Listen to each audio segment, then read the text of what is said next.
In a week filled with diplomatic maneuvers and military recalibrations, Hungary, long known as NATO's most contentious member, is once again in the spotlight.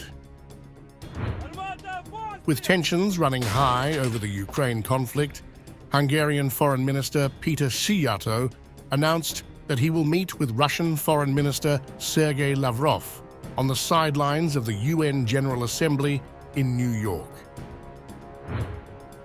For many, the meeting itself isn't entirely surprising. Hungary has always had a controversial stance on Russia, balancing its membership in NATO with its long-standing relationship with Moscow.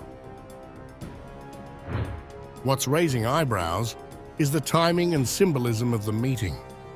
With much of NATO still united in its support for Ukraine, Hungary's decision to maintain open lines of communication with the Kremlin underscores a growing rift within the alliance. Szijjártó, in an interview with Russia's RIA Novosti, didn't mince words. "We cannot afford not to be in touch with the Russians," he said, insisting that diplomacy, even with Moscow, is essential. This stance comes as NATO's commitment to Ukraine, while firm on the surface, begins to show cracks, with other key allies scaling back their military support for Kyiv.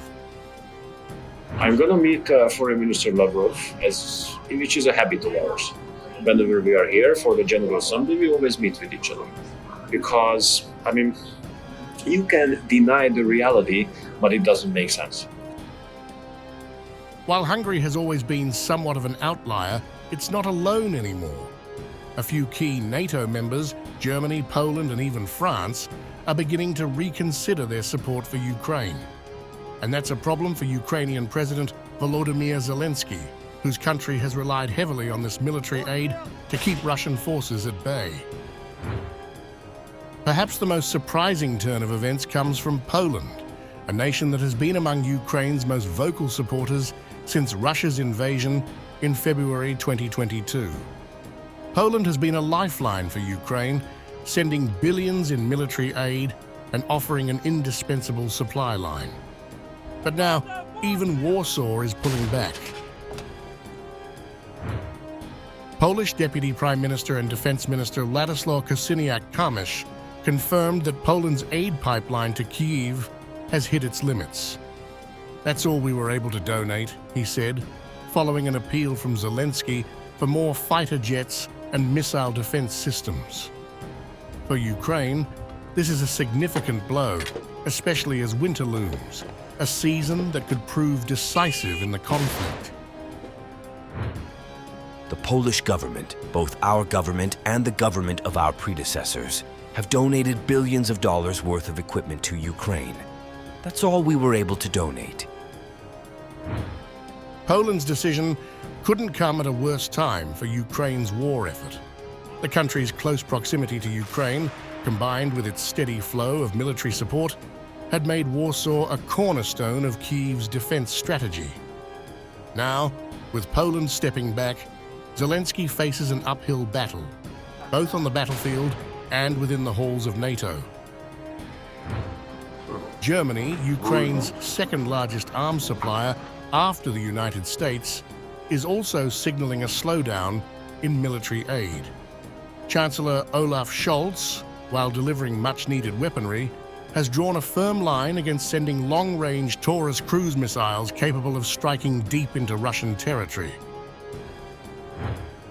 "Although many are pressuring me, I will not deliver missiles that could reach Moscow," Scholz said at a town hall meeting.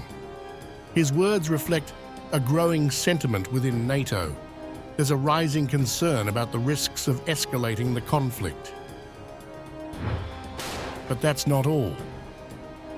In a move that sent shockwaves through Kyiv, German Finance Minister Christian Lindner recently announced that Germany will halve its military aid to Ukraine by 2025, citing budget constraints. The decision, framed as an act of fiscal discipline, raises serious questions about Germany's long-term commitment to supporting Ukraine's defense against Russia. Even French President Emmanuel Macron is hinting at a future where NATO may have to reconsider its stance on Russia. Speaking in Paris, Macron urged European leaders to imagine tomorrow's peace in a new form, suggesting that the West may have to rethink its relationship with Moscow once the war is over. While his comments are more forward-looking, they add to the growing sense that NATO's united front is fraying.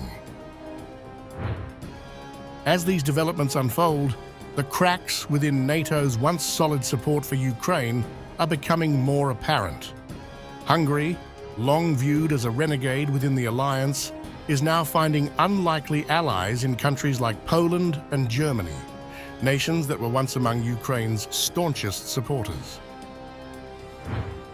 Turkish President Recep Tayyip Erdogan emphasized diplomacy, warning that every drop of blood spilled and every day spent in conflict is a great loss, underscoring the alliance's shifting priorities. The war in Ukraine, now entering its third year, threatens regional and global stability. From the very first day, we have emphasized the need to prioritize diplomacy for lasting peace in the region. Let me be clear, every drop of blood spilled and every day spent in conflict is a great loss. With this understanding, we are patiently continuing our efforts to establish a just peace. The strain of the conflict, now entering its third year, is taking a toll. Domestic concerns, financial limits, and the ever-present fear of escalation are pushing some NATO members to rethink their commitments. For Hungary, the decision to keep communication channels open with Russia is just another example of its unique diplomatic tightrope. For Poland and Germany, the shift is driven by more practical concerns, both financial and geopolitical. Zelensky, meanwhile, is left to navigate an increasingly complex landscape. As winter approaches and battlefield conditions worsen, he will need to find new ways to rally support from his NATO allies. But with key players like Poland, Germany, and Hungary signaling a pivot, the road ahead looks more uncertain than ever. For NATO, the question remains: can the alliance maintain its unity in the face of a prolonged conflict?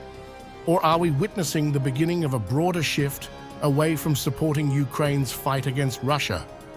Only time will tell, but for now, the cracks in NATO's armor are starting to show.